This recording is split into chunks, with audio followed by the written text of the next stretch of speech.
aujourd'hui, je vais vous faire découvrir des voitures complètement dingues. Ici au CES, on croise des véhicules un peu bizarres, comme cette étrange voiture solaire. C'est pas nouveau du tout, mais là, c'est un modèle qui est prêt pour la production. Il s'appelle Aptera. Alors je vais le décrire, hein, c'est une voiture complètement aérodynamique. Elle a 3 roues seulement. Elle est fabriquée en fibre de carbone et en verre pour gagner en légèreté.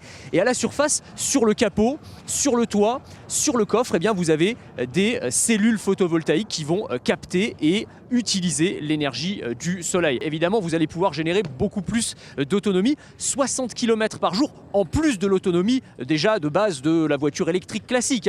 Dans une région pluvieuse, ça va plutôt être de l'ordre de 20-30 km. C'est pas mal. Quand on veut faire des petits trajets, en fait, on n'a plus jamais besoin de recharger sa voiture. C'est ça l'intérêt. Ça coûtera quand même 40 000 €. Et là, on va entrer dans une autre dimension avec ce van au look futuriste, mais c'est pas son look qui nous intéresse. Non, c'est ce qui se passe dans le coffre. Venez avec moi, venez avec moi. À l'arrière du véhicule, vous avez un drone embarqué, un mini hélicoptère. Vous appuyez sur un bouton, il va sortir, ses hélices vont se déployer et vous allez vous retrouver avec un mini véhicule volant avec lequel vous pouvez vous amuser. Alors évidemment, il faut un brevet de pilote pour pouvoir faire ça, ça ressemble à ça. On nous dit que ce sera aussi facile à contrôler qu'un jeu vidéo. J'attends de voir quand même. Il faudra évidemment tout un tas de réglementations pour que ce genre de véhicule puisse circuler. C'est évidemment un prototype, voire un concept, mais ça fait partie des folies, des choses un petit peu dingues qu'on peut trouver ici dans les allées du CES.